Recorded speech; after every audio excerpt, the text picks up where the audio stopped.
This really isn't about the rate. It's not about the down payment. It's not about whatever the marketing remarks on that lender's flyer says. It really is about the nuance. And we talked about this a little bit before, how I got a lot of my debt paid off when I bought my last fourplex and got a bunch of bonuses out of it. If these are nuanced rules of the underwriting guidelines that you have to know. And so it isn't about knowing the rules to the game. It's about knowing how to use those rules to your advantage in an ethical way. Welcome back to this week's episode of the Dynamis Podcast. I have my friend James from Operation Red Dot, and we are doing the continuation, episode number 2. If you have not listened to episode 1 from James, do yourself a favor, stop what you're doing, go back to the previous episode because he unloaded a metric crap ton of information. His story is so cool and really fun. And if you're a veteran or an active duty service member and you're listening to this podcast, we dive into your VA loan benefits, your home loan benefits, and if you're not using that entitlement, if you've been told that you can't use it as an active duty service member, or you're a veteran and agents have tried to steer you away from it, do yourself a favor, listen to the previous episode because we want you to know that you are in fact entitled to use it, and we encourage you to do so. So go back, listen to the previous episode, and get going because it is the easiest way for you to start building passive income streams and generating some wealth. So, James, let's go. Let's go episode 2. So you left episode 1, you were talking about, give us some stats, okay? So we have a problem. Military housing is broken. Yeah. It's been broken. Tell me why it's broken.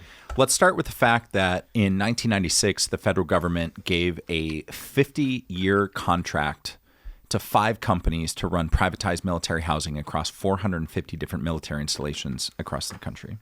A 50-year contract. With a 25-year option to renew. This is how much the government knows about real estate. 100%, right? 100%. It's one of the only contracts of its kind. Nothing else, like government contracts are typically on 5-year notions, but they also, the government put, trillions of dollars into building the on-base housing for service members as well. But they set up guardrails. They said, well, we're not going to house everybody. And we only really want to house between, we're talking about roughly like 5 to 10, maybe 50, in some cases, maybe 15% of service members. And then they're relying on the outside world, the communities around the bases, to house the rest of them, right? Because that's where houses live. So these companies are not veteran run. They're not veteran owned. They're not veteran affiliated. They're just a bunch of rich white guys that like money. And so they've lost many multi-million dollar lawsuits, both for fraud. They defrauded the government, and they've been proven in court to have defrauded the government. And they've been hit with $75 million plus fines. Service member family members have died because of negligence of the properties due to mold and a handful of other different things. And I could go on.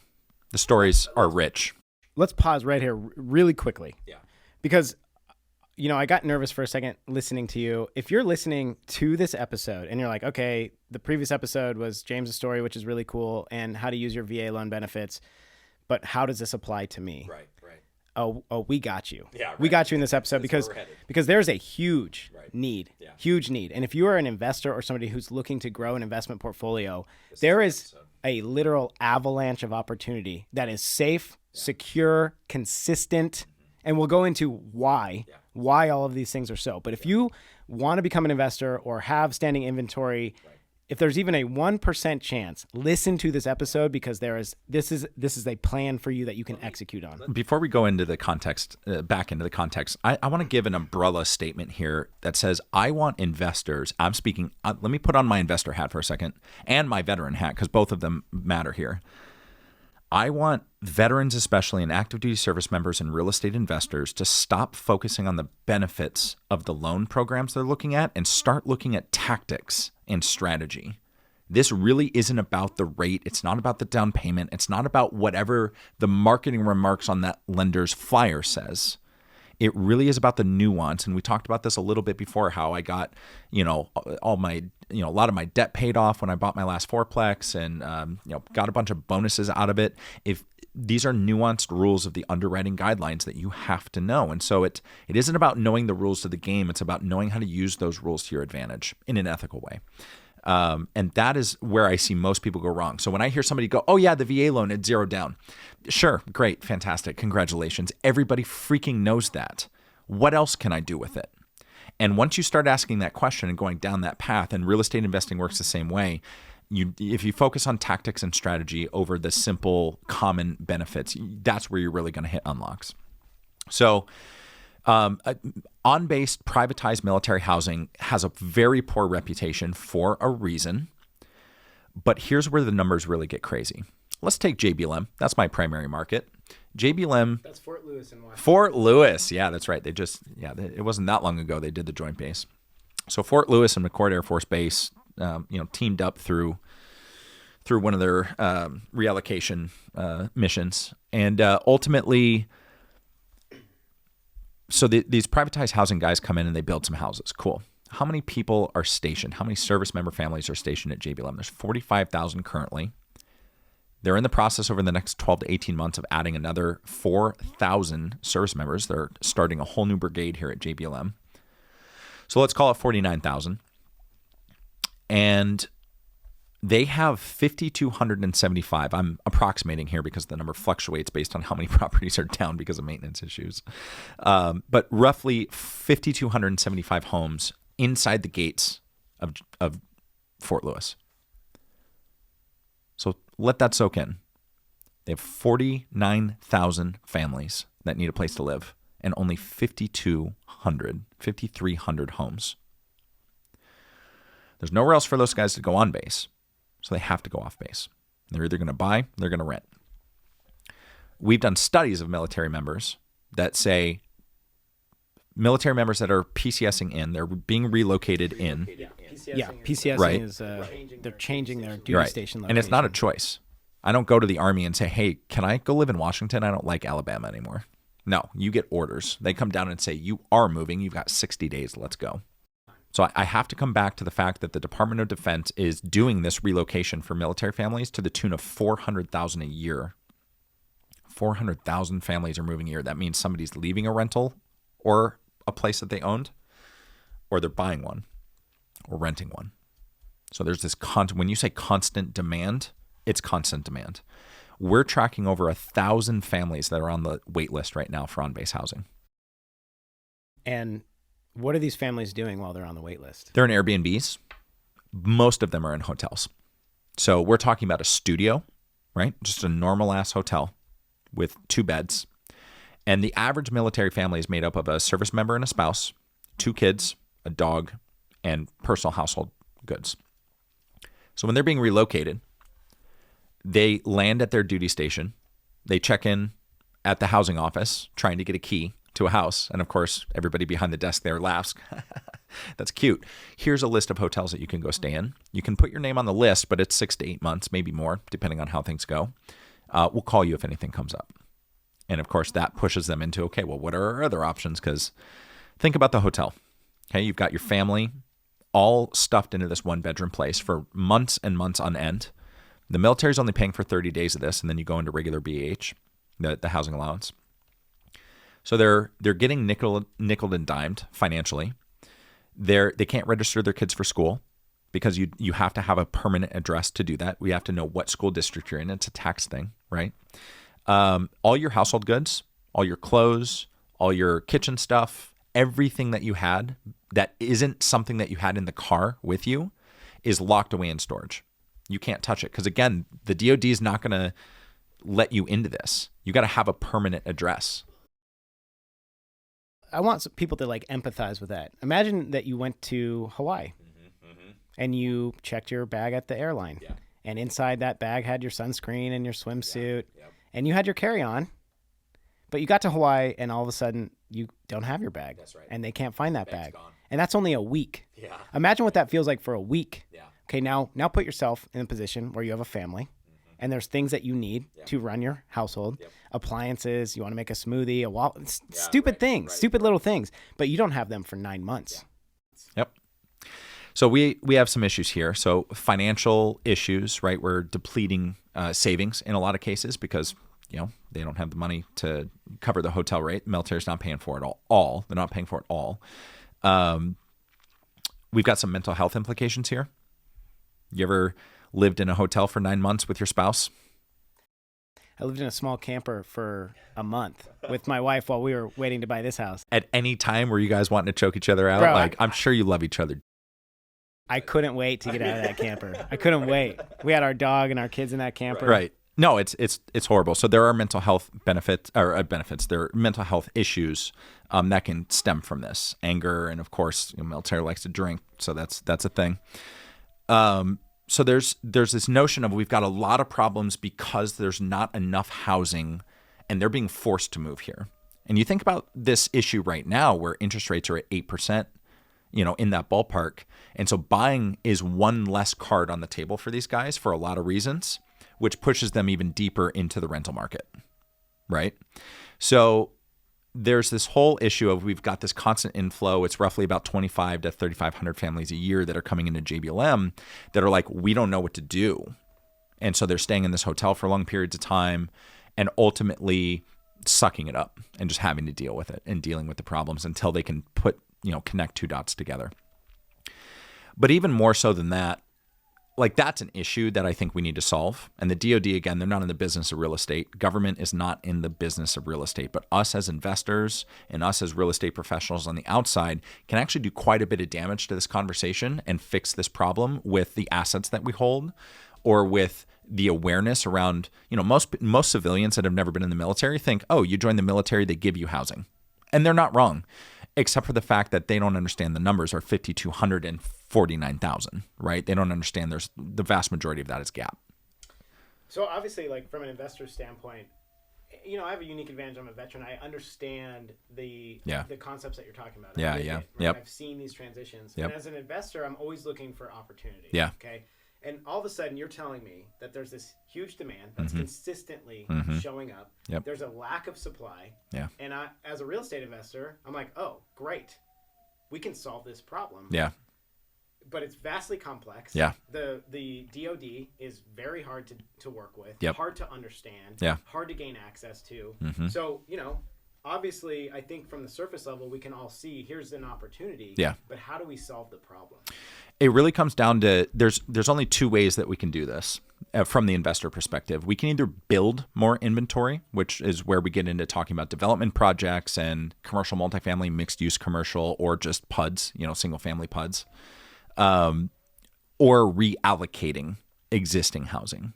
And so when we built our property management division, we built it on the idea of we're going to go solve this problem by reallocating and shifting housing, whether they're military or not, the owners, doesn't matter.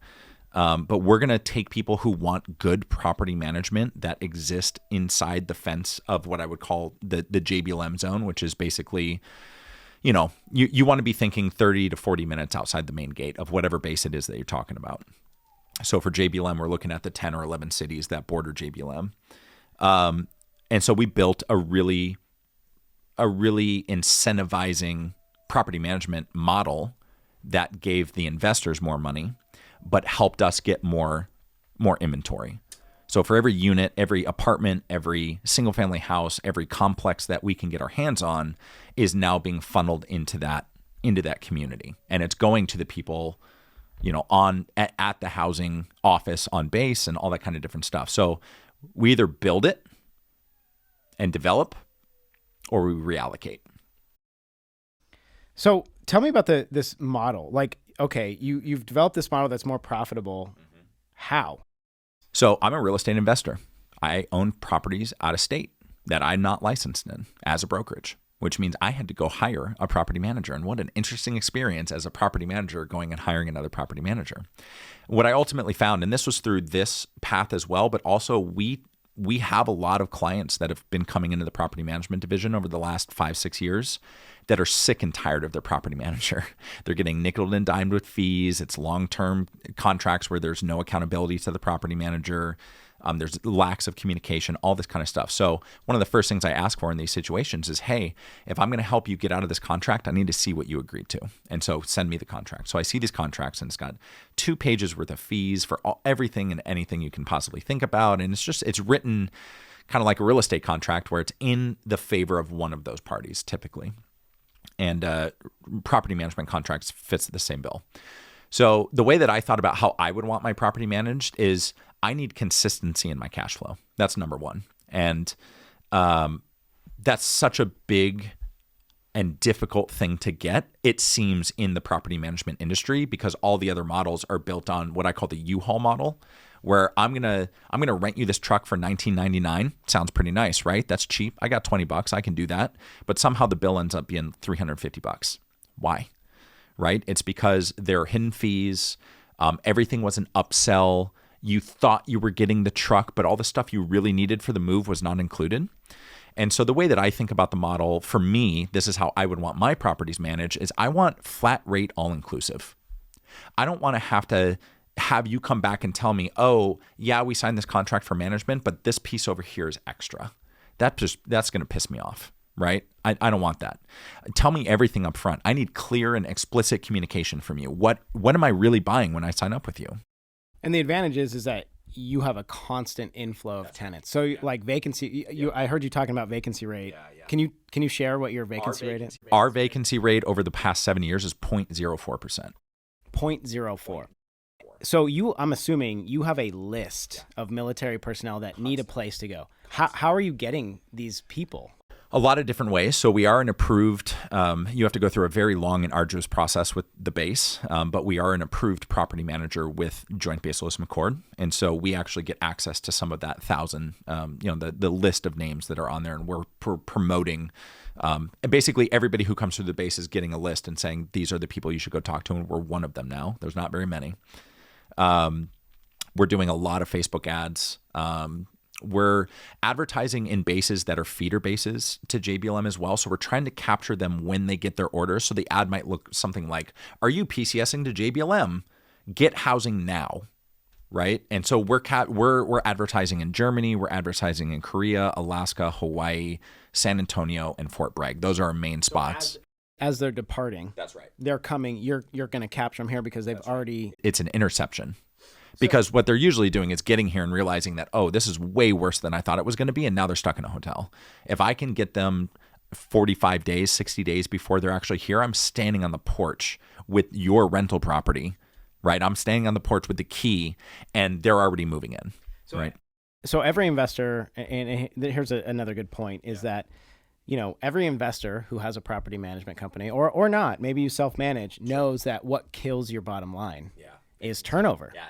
Turnover and vacancy. So, and obviously, like, this model is advantageous for a lot of reasons. So we're going to talk about the pros, but also, I think, can we address the concern of turnover? So like, what happens if this guy or family gets orders and they're out of there? Here's the fact. When the military moves someone, they don't give a shit about your lease.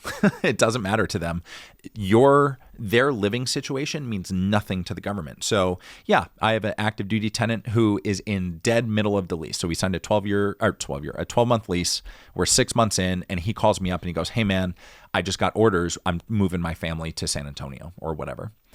Federal law, anyway, says we have to let them go. It's not a choice. But it's still, that doesn't matter. Like, the law and the rules, not really relevant here. It's about, what about the implication to me as the investor, right? So to me, turnover is irrelevant. And the reason our vacancy rate is so ridiculously low, especially in comparison to the average in JBLM, which is 5%, that's the average, is because I have so many families that are consistently coming in that are stuck in a hotel that if I already have the pictures and video, I already have the ad put together. I'm already advertising. The second they give me notice, they say, "Hey, we're going to be leaving in 60 days." That ad goes live immediately, and I'm flooded with phone calls and emails and text messages that say, "What do I need to do to get this house? My family needs a place to live." So the idea here is turnover is no more than 72 hours ever. Which is incredible. Incredible. Yeah. And they're probably not going to trash your unit. No. They want their money back. These guys don't get paid very well, man. That security deposit matters. They protect that. It's honestly incredible how little they do get paid. Really So let's talk about the pros, because, let's say I'm listening and I'm like, okay, there's a lot of pros of having a low vacancy rate. I can, I have some units. I'm kind of sick of my property manager. I would like to supply housing to military housing. And let's say you call James at Operation Red Dot. Let's talk about why we would want to rent to military personnel. There's so many reasons. I don't even know that we could fit them all into this time, but let's rapid fire them. So number one is, as an investor, every real estate deal comes with risk. Let's just start with that. Every real estate deal has risk. So when I'm looking at any real estate deal, it doesn't matter what kind or niche it's in, I'm looking at how do we mitigate or eliminate as many of those risks as humanly possible. And the military does a lot of that for free out the gate. And so when I'm thinking about, okay, well, the law sometimes is not great for tenancy in this space. Normal tenants don't have accountability beyond whatever the landlord-tenant law says. It's just whatever the law says, whatever the lease says, as long as it's compliant, that's our rule book. But the military oftentimes comes with extra accountability. And there's two main ways that I think about this. Number one is when you're in the military, in most cases, not everybody, but in most cases, you have a security clearance. And I don't know if the people watching this have ever gone through the process to get a security clearance, but it involves the freaking FBI interviewing your friends and your family and other coworkers. They're going to ask deep level questions. They are not messing around. They want to know things that your family doesn't even know about you, because they're going to give you access to things that other people don't get access to. And so they do a very, very thorough job of making sure that you're the right kind of person to hold this. That means they're looking at your finances, they're looking at your hobbies, they're looking at your social medias, they're looking at everything to see what kind of person is Tim, right? Or whoever.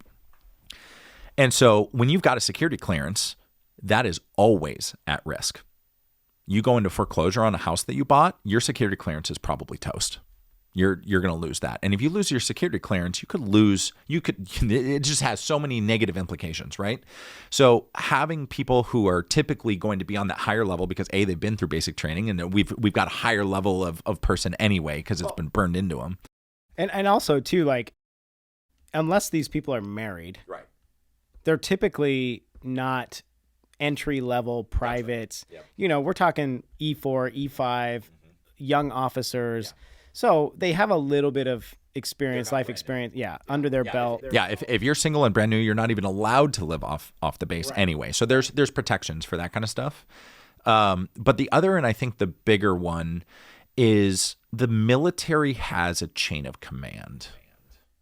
Well, I think even before we get there, they're giving, if they're entitled to live off post, they're being given a housing allowance. That's really what it is, right? So that's where we really get into the money side of the house. And let's talk about that because, I do Section 8.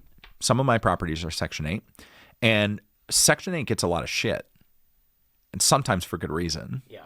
But I've had a pretty good experience with Section 8, but it's because I do a lot of freaking due diligence on the people that I'm putting into those properties. It's way beyond just do you have a stipend, right? But if you could have the most perfect Section 8 tenant that actually took care of your place and was really a superstar tenant, you would never let them go, ever, because they're not paying the rent. The federal government, through HUD, is paying the rent. Absolutely. This is no different. But these guys, like Section 8, have that stipend that comes no matter what, and it will never stop. But they also have extra layers of accountability, even on top of what Section 8 would. Absolutely. And Section 8, if they mess around, they're going to lose their Section 8. And so they typically are going to protect that as well, which is why I like that. There's some level of accountability, but this is the military. This is the Department of Defense. This is way different than HUD.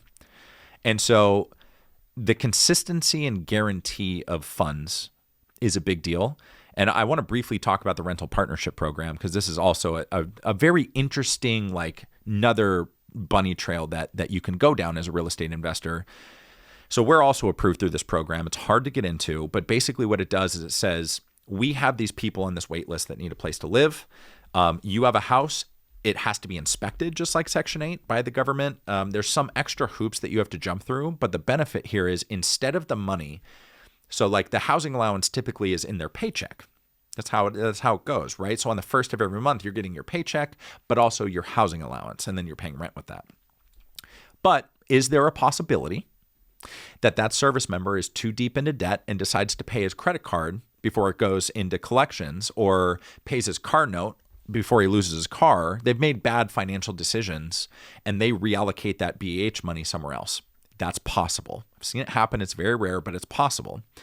So what the RPP program does is instead of the service member getting their BH on the first of the month, they go through a different set where I'm sending my lease to the government and they're putting me on a direct deposit allotment on the first of the month for the entirety of the lease. No questions asked. So you're bypassing the payee directly. The Department of Defense is directly paying you the rent. Yep. And that's an option. So some people come into this program. There are some nuanced negatives to this that I think are mitigatable, if that's a word. Some people do it, some don't, and that's okay. The point is, it's an option with people who are approved through that program, right? And so when a real estate investor or homeowner comes to me and says, "Hey, I want to rent to the military," I'm having this conversation of, okay, we can just go find a military family and we can rent, and here's the thing, but we can also go through this program, and here's the implications, and we just get paid on the first of every month, and we're good to go. And so it's another tool in the toolbox. As a real estate investor, I started with a handyman toolbox. I had a hammer, and this is a metaphor and not physical, because I have a lot of tools. I had a hammer, I had a tape measure, I had some plumber's tape, I had duct tape, I had a screwdriver. That's my handyman's toolbox. Now, relate that to what kind of tools you have as a real estate investor. We have subject twos, we've got multifamily, we've got private lending, we've got all these different things that we can pull out of the toolbox to do different things.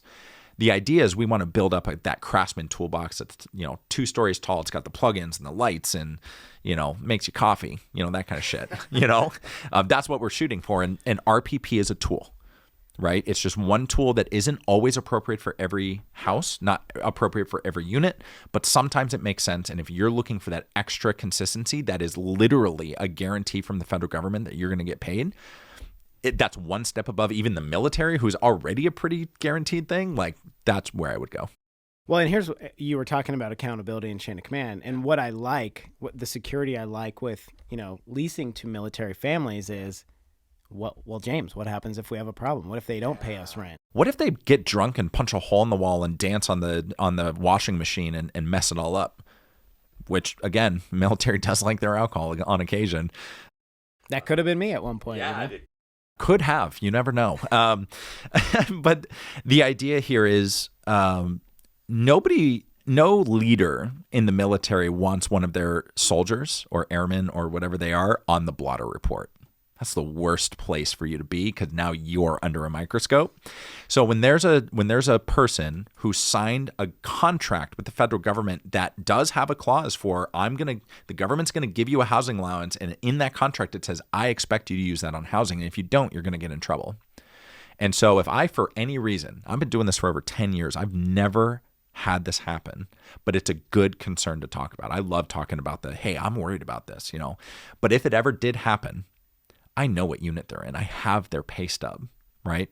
So what do you think I'm going to do? I'm going to call their first sergeant, or I'm going to call their commander and say, listen, boss, this soldier who's in one of my rental properties is effing around and they're about to find out. I want to deal with this before that becomes an issue, so it's not a problem for you. All I'm asking you to do is have a word with the people who are responsible for this person. Let's get this resolved under the table. I don't want any trouble here, but if this person continues down this path, it's going to be an issue for you. So we go right to the chain of command, and typically, boom, the problem is solved. I have seen this happen before, not in my personal portfolio, but I know other property managers and other landlords that have done this, and by the end of the day, it was done. So here's why I like your model.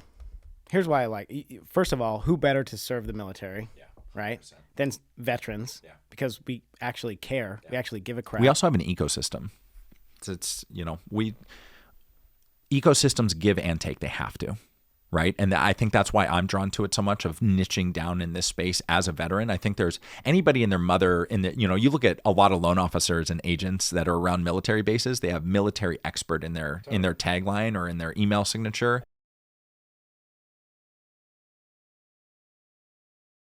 Yeah, right. Right. Military. They're here for the economy, and I'm not mad at them, right? Military bases drive economy. So I understand how they got there, but if you haven't worn the uniform, if you haven't lived through it, I feel like you're going to struggle to really connect those dots. I agree. Here's why I think your model is so cool. So number one is you're solving a housing crisis. Okay. So you're giving these families a place to go when they're suffering in hotels. Okay. you are executing a well fine-tuned and oiled property management machine that has incredibly low vacancies. You know how to go to chain of command. Your owners are very happy because they're always receiving rents. You're on top of it. If somebody leaves 72 hours later, you're filled. But then also, you're touching them from feeder bases. So before they even get here, you're getting a hold of them. And we're going to talk about that in just a second. But on top of that, statistically that they're only, when they're here for 3 or 4 years typically. They don't want to own in the first 18 months. They want to get their feet on the ground, figure out where they are, what's good. Where's my spouse going to work? Where am I going to go shopping? Where's the gun range? You're getting them into your ecosystem, solving that initial problem. And then on the backside, as an agent, like you're helping them transition into housing and build wealth. You're educating them and helping them throughout this entire transaction. And I love this model, and I love how you're attacking it. And we have about 10 minutes, and that's like scratching the surface. It goes so deep. I want to get into what your audacious goal with this is because we have military bases all over the country. 450 of them. There's a lot. I'd love if you could just tell us what you're working on as far as like this property management and the to and from and the inflow and outflow. I want the Department of Defense to privatize PCS. They're not going to. They're never going to. They privatize the actual physical moving of household goods. So I don't see any reason why they shouldn't do this too. Their systems are horrible. They're service members who pay up front and then get reimbursed after the fact are waiting months and months and months to get reimbursed for we're talking $10,000+ in some cases for the move costs. And it's a broken system. And so if the government's not going to open up privatization and let somebody like me come in and really fix this problem for them, fine. I don't need the Department of Defense to fix this problem. It would make it a hell of a lot easier if they would work with me and if they would be open to the model, even if I'm not the one that they choose. But I can do a lot of damage from the outside. So my mentality, the way that I'm thinking about this is what if I did have a national contract with the Department of Defense for PCS across all 6 branches, those 400,000 that are moving a year, what if I could solve this problem for all of them and make the move the smoothest thing about a PCS? That's the mission. So what I've done is this has been months worth of work. And PCS, just in case you've forgotten, PCS is the official title, the acronym for when you're forced to change. You have to pick up your family and move, and it's happening every single day. Yeah. So 400,000 a year are getting a piece of paper that say you will be gone to this next duty station across the country or world within the next 60 days. And here's who you're going to call for your household goods. And it basically stops everything and says, okay, we're in logistics mode now and we need to move. The mission stops, right? And now they're moving. So there's 400,000 a year that are transferring all around the country. I want to basically stand alongside that process that the DoD has and just make it better from the outside. If they're not going to talk to me now, they'll talk to me once I'm big enough. So the idea here is we've taken the 450 bases that are out there and we've looked deeply at every single one of them. What does the real estate market look like around those bases? That's very important. We need to know that. We need to know how big is the population at that particular base. More importantly, we need to know what kind of base that is. What do they do there? Because I'll give you a really good example. Fort Knox, Kentucky. Kentucky has some pretty decent real estate markets, but I would never bring Operation Red Dot there. Why? It's one of the biggest, it's one of the biggest, probably top 100 bases. Fort Knox is a basic training base. So, yeah, you've got some drill sergeants. You've got some cadre. You've got some admin. But out of I'm ballparking here, out of 20,000 people that are stationed there, 98% of those are trainees. They're not even allowed to leave the base, let alone rent off base. They're in the barracks. They're getting smoked. So that's why understanding, having an organization that understands this type of demographics, the analytics. Somebody who didn't know might look at Fort Knox and go, oh, based on the surface level stats, there's a big military base there and real estate market looks pretty good. Let's go there. you're not going to hit a lot of military people. So the big, hairy, audacious goal in the room here for you is really to be the name at each of these locations, helping soldiers transition, move to and from. I've even heard a vision from you for like temporary storage trucks for, moving in and moving out, having access to goods while they're in hotel rooms. I mean, the rabbit holes are endless. It gets deep. I'm a vertically integrated entrepreneur. So I'm not just on one thing. I like a lot of pillars that are all going to connect and basically accelerate the whole plan.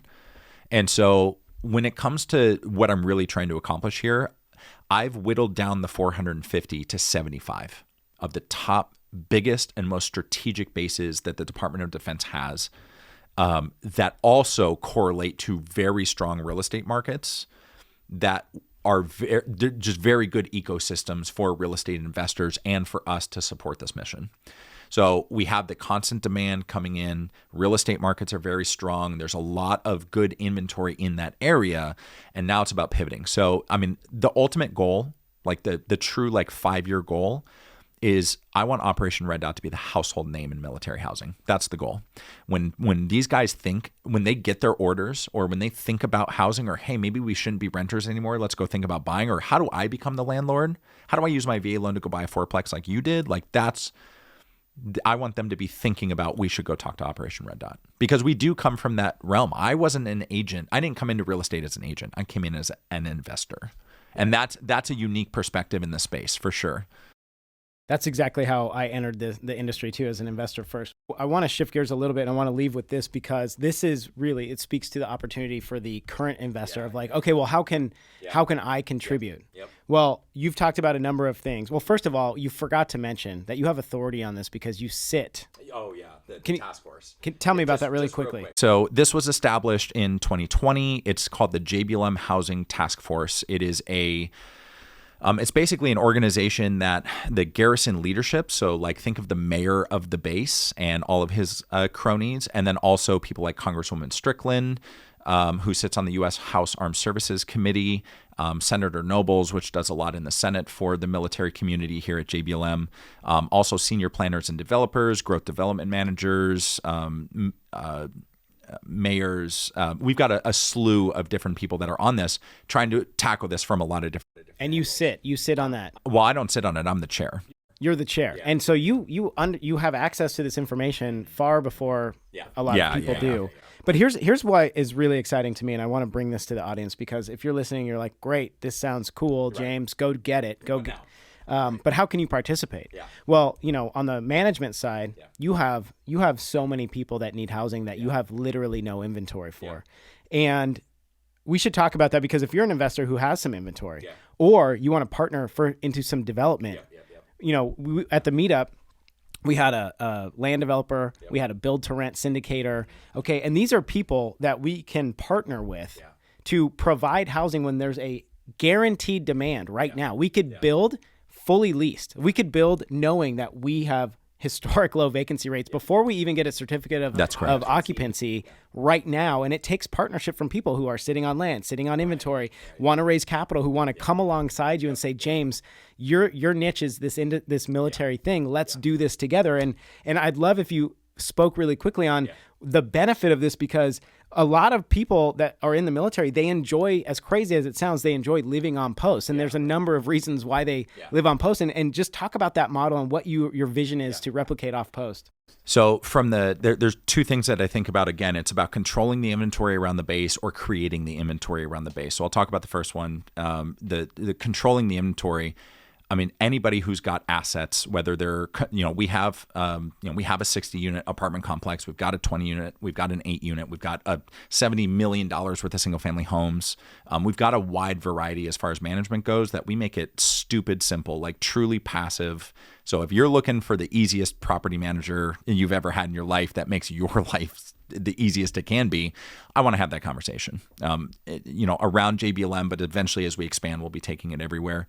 That's really what we're focusing on right now. Control the inventory, because I have people now Like I'm sure my phone's on silent right now, but I'm sure it's gone off 10 times with people who are calling me being like, hey, I need a 3-bedroom. I need a 4-bedroom. We're coming in. I'm going to be there in a couple of days, that kind of thing. So it's like, I need inventory. 75 million doesn't scratch the surface. I need more. So that's just controlling the inventory. That's a piece of it. But when we talk about the development and the syndication, that's where things really get creative and interesting because A, there's only a few people in that space in context of the real estate investment industry in general. But I have a notion and a dream of being able to replicate on-base housing, like what that stands for, the security and the mixed-use commercial, where they basically have built a city inside of the walls, so you should never effectively have to leave. I think we can replicate that on a smaller scale that includes single-family PUDs and mixed-use commercial in the same inside the walls, right outside the base. I think we can do better than on-base housing off-base. And some of those provisions, just like, for example, haircuts, restaurants, grocery shopping. Liquor store. Liquor gotta have it. Absolute storage. All these guys have crap that they got to put somewhere. So much gear. Yeah. So I think to me, as an investor who, is meeting these developers, meeting these builders, meeting these syndicators, for me, I'm a dot connector. So I'm like, oh, I can take James, introduce them to this person. It just happened. We have a lot of conversations actively in the pipe right now with both people who have large commercial multifamily or they have a portfolio of single family homes or they're developers or syndicators that are looking at this, especially syndicators that are flipping commercial multifamily. That's a very interesting conversation for me right now because they're coming in and it's an undervalued property, both quality and condition wise, and the rents are way below market value. I have the ability to come in and manage the entire reno basically from a unit perspective and get them where they need to be and give the analysis, but then also just feeding the people in there. You should be able to flip large commercial in 12 to 18 months easy after stabilization. And I'm one of the project managers that helps make that happen. I love doing that kind of stuff. And it kills two birds with one stone. Anytime that I can benefit all the players involved, that's the win. And so I believe I have nothing but demand. I have nothing but demand pouring out of the ears when it comes to consistent cash flow and high cash flow. We're not doing deals here. It's market value. So if you're an investor and you're listening to this and you're like, okay, I'm thinking about developing or I'm thinking about purchasing or renovating or converting a single into a triplex or a duplex, what is the biggest need? If you were going to make or bring you a property, is it a 3-bed, 2-bath? Is it a 1-1? That's a really good question. So either, I think about it in two ways because the military, like we said, has a rank structure, right? So if you're a young, new military family, a house is probably, it's not going to be in price, right? Your housing allowance is not enough. So I'm interested in two major asset classes: commercial multifamily. That's big for the lower enlisted, and we're helping them kind of boost up. So that's a big piece. Apartment complexes, anything 5-plex or above, very interesting to me. But then single family houses. What do you want to see in those units? 2-1s or more. If we can get bigger, they're better, especially townhomes. So even 3 bedrooms. Even 3-bedroom apartment complexes are mint. Studios and 1-bedroom struggle because there's just not many people that can fit that bill. So 2-1 would be the floor. Anything bigger in an apartment style or townhome style community, mint. Absolutely perfect. From a single family perspective, 3-bed, 2-bath, at least 1,500-1,600 square feet or more, has to have a garage, has to have a fenced yard. Those are the non-negotiables. AC, big bonus. I'll get you hundreds of dollars more than you think you can if you've got AC. It's stupid, but most of these guys are coming in from Florida, Texas, Alabama, where if they don't have AC, they feel like they'll die. So even though you don't use it very often here, they're like, no, we want AC and we'll pay for it. So that's cool. So like anything above that is fine. 2s work okay. Like, we have a couple of duplexes in the pipeline that are 2-1s with a 1-car garage and a fenced-in backyard. Those do okay. Everything's a sliding scale, but when we think about the bell curve, the middle of that bell curve is that 3-bed, 2-bath, 2-car garage, fenced-in backyard, hopefully newer or at least renovated. That's the highest demand. That's the highest demand. Yeah, those are gone. James, this has been absolutely incredible, super informative. My gears are spinning. I'm like, oh man, we got to go work on something together, especially just, being both of us being veterans and actually caring. Real quick, I just want to say the one thing that I think I can wrap the whole thing up on, because you said, how can you get involved, right? That was the ultimate meta question here is, okay, we've heard all this information. There's a lot more context that hasn't been talked about here because we just don't have the time, but I love to have conversations. So just like you and I are sitting here talking, like if you're interested or you're not even sure if what you've got is even relevant or whatever, I do consultations all the time with people who are just like, here's what I've got. I don't know. Here's a project I'm thinking about. Here's a property I've got. Like, what do you think? Let me run the analysis. Let me see. Let's have a real conversation. I have turned people away. I will. If you're not a good fit, I'm not going to lie to you. I'm here to build relationships, right? I'm here to really solve my mission. And if I don't think your project or asset is going to solve that mission, I'm going to tell you. I'm an explicit communicator. You're going to hear it. But if it does work, I'm going to show you why. So I think just a simple conversation, could be a phone call, a Zoom meeting, in person if you're in JBLM is fine too. But like I want to talk. I want to have these conversations. Well, James, thank you so much. I know how busy you are. Thank you so much. I've stolen you twice now. Once to the meetup. This was legit. The podcast, and I got you for 2 episodes. Yeah. Thank you. If you are interested, if any of this is like, making you curious or you want to ask follow-up questions, please get in touch with James. I'm going to put all of his information in the show notes. I'll have his clickable links, his phone number. James, before we get out of here, can you just give people where can they find you? How can they get a hold of you? Email james@operationreddot.com. Website, operationreddot.com. That's a good place to start. LinkedIn, you just look up my name, and I'm pretty sure you've got that link. Smoke signals if you're that desperate, like whatever, man, whatever. But really, I think LinkedIn, email, or hit me up through the website is probably going to be best. Especially the website, you get to kind of see the full scope because we do commercial and government contracting and a bunch of other stuff too. So. Well, to all you listening, I hope this was informative. I know that I'm walking away with a ton of inspiration and ideas. I appreciate you guys listening. Stay dangerous, stay autonomous, and we will catch you guys on the flip side.